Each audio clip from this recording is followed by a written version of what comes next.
Welcome. Hello, everyone. My name is Nancy Buckley, and I am an instructor at the University of Arkansas in Fayetteville in human nutrition and dietetics, and I'm also working with UAMS Northwest to train and educate on recipe modification. I'm the culinary dietitian on staff, and I teach the food labs. I get to teach people how to cook. The learning objectives for today are, after the session, you will be able to describe and apply the recipe modification process. You should have an understanding of the key ingredients and the different functions of them.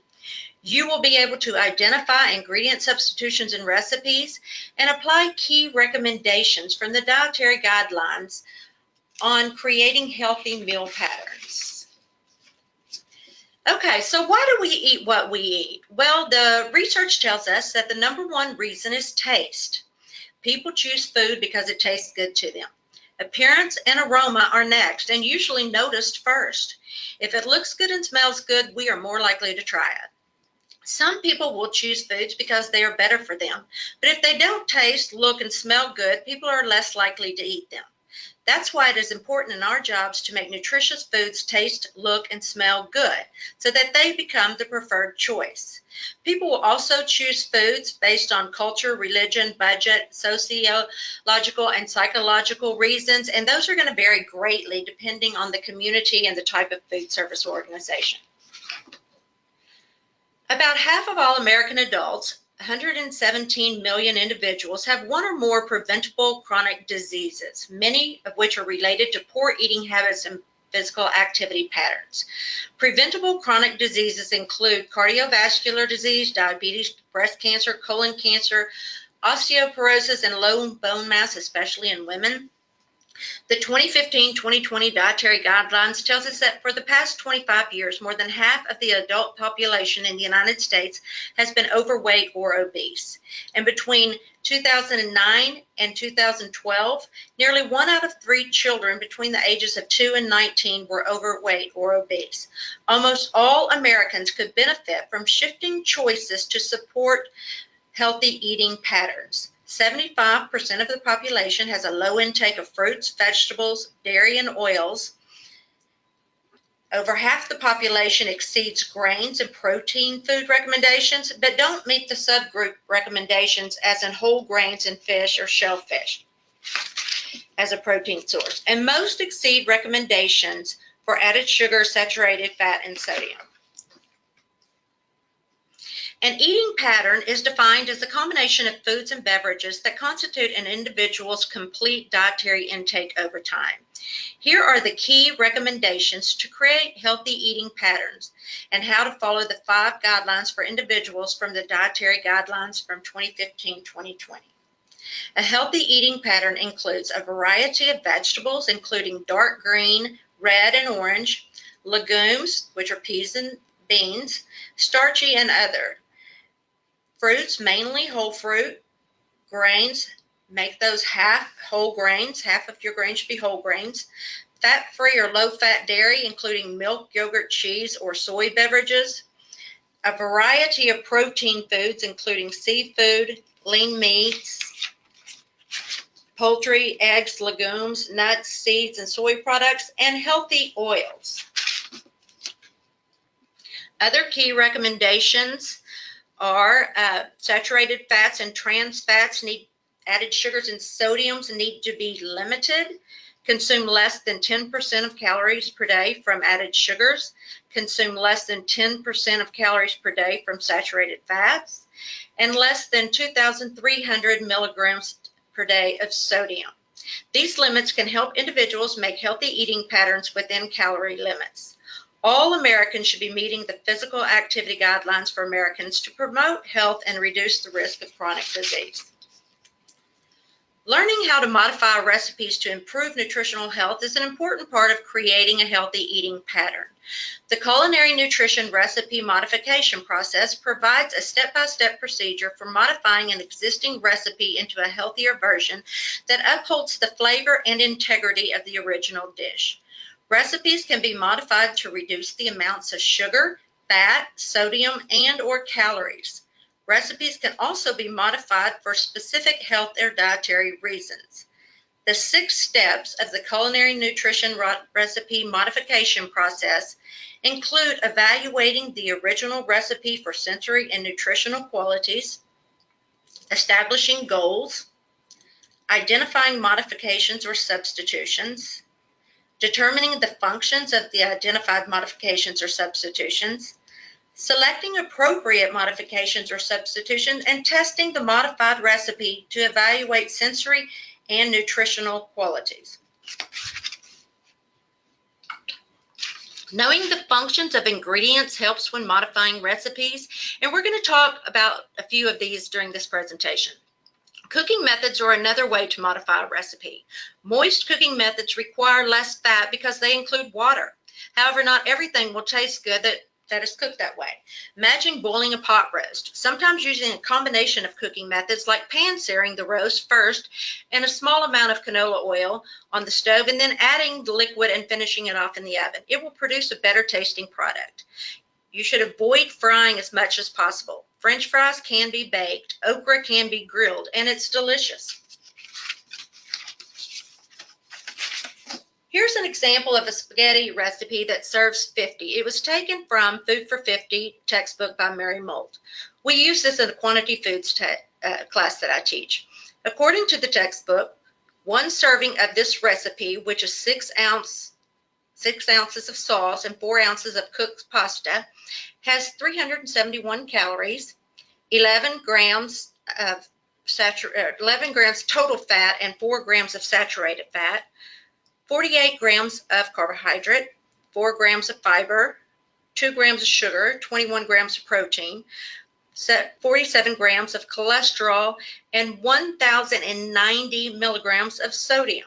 So how can we modify this recipe to improve the nutritional value? Here's a modified version of this recipe. So what we did with this, instead of using the ground beef, we chose to use either lean ground beef or ground turkey, or you can use less meat in a mushroom blend. This will reduce the saturated fats, it will reduce the cholesterol, and it will reduce the calories. Instead of using 5 quarts of tomatoes, purchase no salt added or use fresh tomatoes. There's an enormous amount of sodium in tomatoes added to tomatoes and regular tomatoes. It's usually around 230 milligrams, and with the no salt added, you're going to have very, very little sodium. You can omit the sugar. In this case, the sugar is not necessary. You can use a low sodium Worcestershire sauce, or you can omit it altogether. You can leave out the salt. And when you're serving spaghetti, choose whole grain for improved health.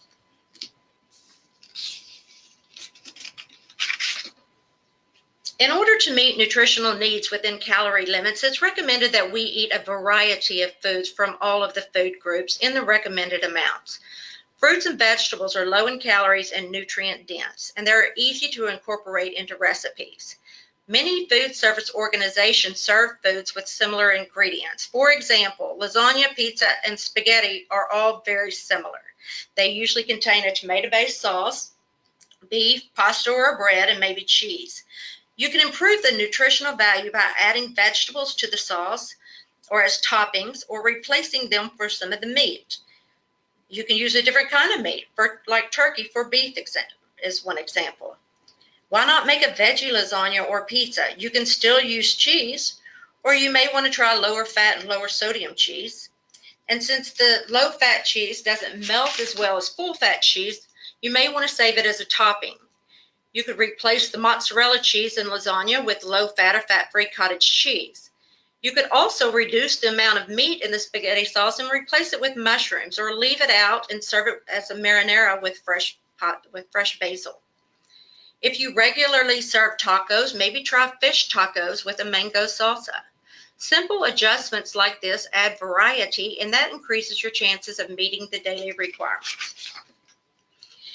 Here's an example of a made-over recipe for lasagna that we found on My Plate meal makeovers that were produced for Better Health Foundation. There are many different recipes for veggie lasagnas, mushroom, butternut squash. You can search the internet and find recipes and then modify them if needed according to the procedure that we just discussed. I need to mention sodium because it is an important element into healthy eating. Children need no more than 1,500 to 2,300 milligrams of sodium a day, depending on how old they are.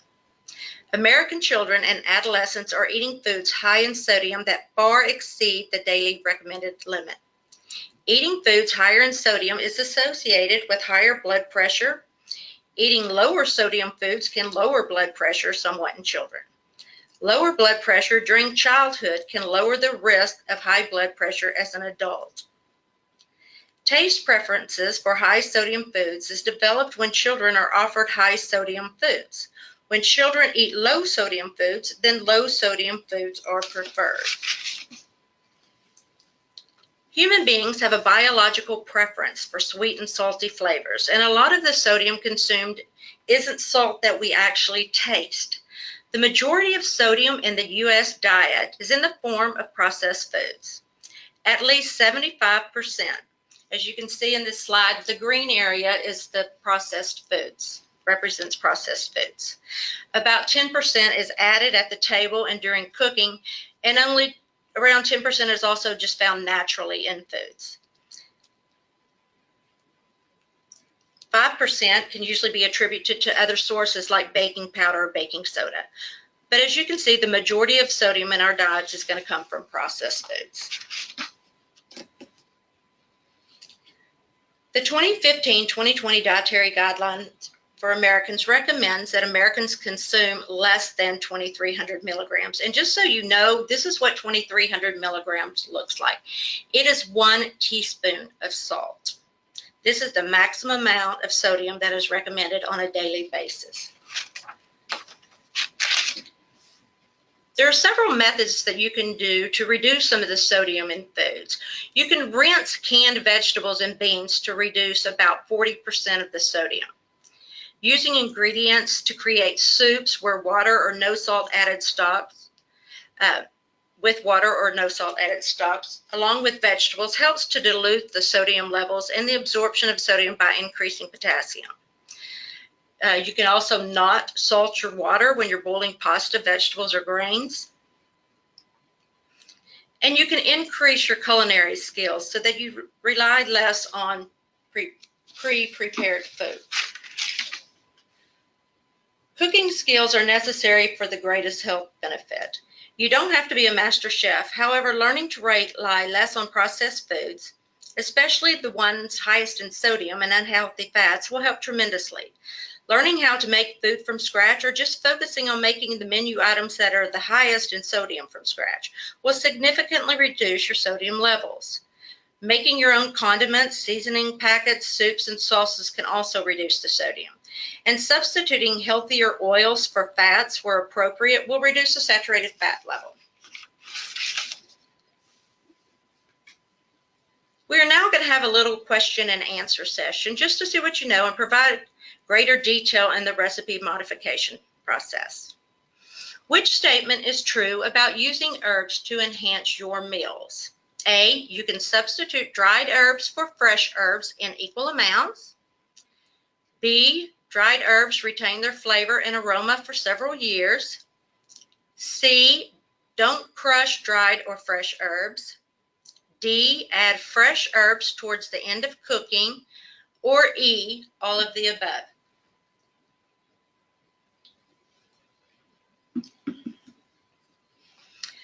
Okay, well, A is not correct because if you're substituting dried herbs for fresh herbs, you want to use about 1/3 of the amount. Dried herbs are going to have a more concentrated flavor because the water has evaporated. So in equal amounts, they may overpower a dish. Dried herbs do not retain their flavor and aroma for several years. It is recommended that they be replaced every few months. However, aroma is a good indicator of quality. So you can test for smell by rubbing or crumbling the leaves between the fingers and smelling them.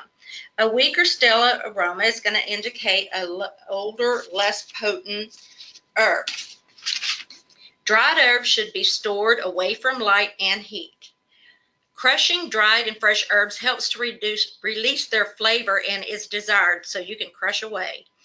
D is the correct answer. Add fresh herbs towards the end of cooking process for maximum flavor and appearance. Some herbs, like basil, will turn dark brown when exposed to heat, so you want to add it after it has been removed from the heat. Other fresh herbs, if added too soon, will lose their flavor in the cooking process. Dried herbs can be added earlier in the cooking process, especially bay leaves.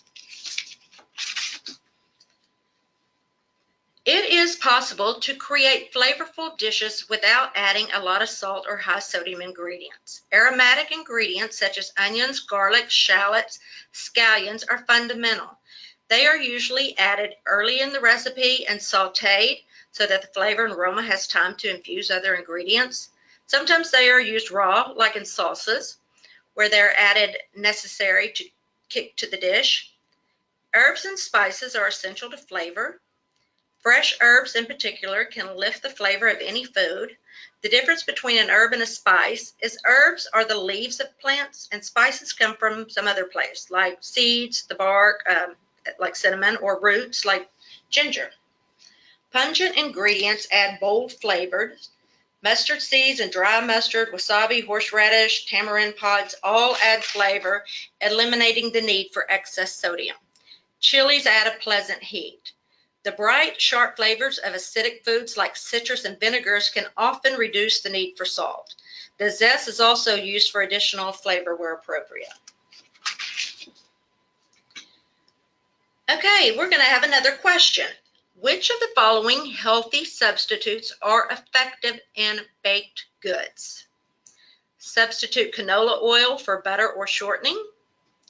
B, substitute non-fat margarine for regular margarine. C, substitute non-fat sour cream for regular sour cream. D, substitute 2 egg whites for 1 whole egg. Or E, all of the above.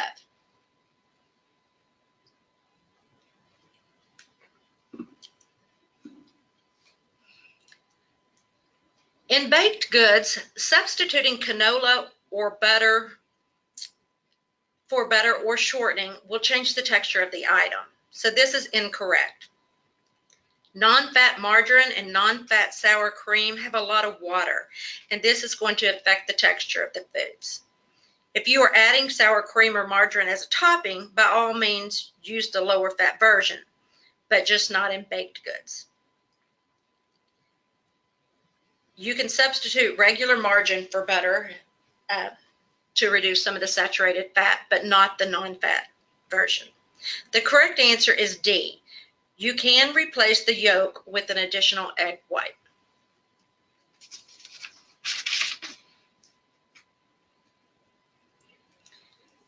Reducing saturated fats and trans fats is easy when you replace butter and unhealthy fats with healthy oils. Replace full-fat versions with low-fat or no-fat products when appropriate. I often use fat-free evaporated milk in place of cream in recipes and add it at the very end because it may curdle. Baked goods are trickier because of the chemical processes that take place during baking, but you can use cooking spray to grease the pan or use a silicone mat. Buttermilk can often be used to replace whole milk, and you can replace butter with margarine to reduce saturated fats. And we have another question. To reduce total calories in baked goods, how much sugar can one cut out of a recipe? A, 1/3 to 1/2. B, none. You cannot omit sugar and maintain quality. Or C, you can omit all of the sugar. Sugar has a lot of different functions in baked goods.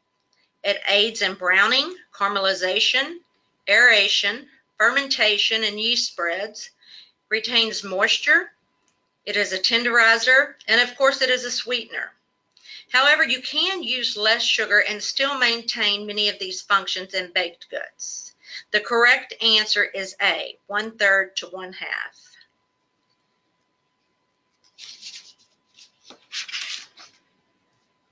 Other ways to add flavor and sweetness when reducing sugar are using spices like cinnamon and vanilla to increase the perception of sweetness without adding sugar.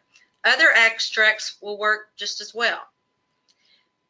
Fruit purees can be added for sweetness in cakes and muffins and oatmeal. Many fruits, fruit sauces, and pie fillings come with added sugar. You can replace those items with unsweetened versions. You can always add a little sugar if needed, but you will be the one in control and you can use less. Simple ways to add nutrients are by increasing fruit consumption and making fruit sauces and fruit desserts. You can hide vegetables in sauces. You can puree roasted peppers, spinach, onions, carrots, celery, and add to the tomato sauce that is going to be used on a pizza, lasagna, or in spaghetti. You can add grains to stretch the meat, like in meatballs or meatloaf. Adding oatmeal that has been softened to milk or water will make the meat less dense. It gives it a softer texture, and it gives you the opportunity to use less meat. You can always use sauteed mushrooms this way as well. Nuts contain healthy oils and add crunch and flavor, plus nutrients like vitamin E. Toasting them adds more flavor, and you can use these on salads or as bread toppings. So here is a photo that's very familiar to many of the My Plate. You can use the same concepts that we have here and create a very different looking dish. I like the idea of grain bowls. This is an easy way to get a variety of nutrients, and the flavor possibilities are endless. You can think of Mexican, Asian, Italian. Different flavor profiles will offer you many, many different varieties in the same sort of dish. The base layer could be grains, it could be lettuce, or it could be pasta. And then you could add the protein, and you can vary your protein. You can use different vegetables and fruits even. And you can add different seasonings, herbs, spices, vinaigrettes as a topping to bring it all together.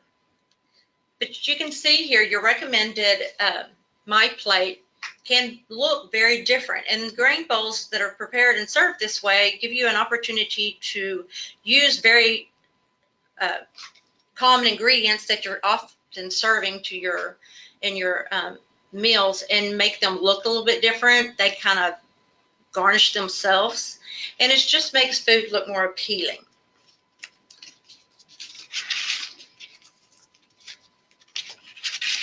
Thank you for attending the webinar today. We appreciate your participation, and have a good day.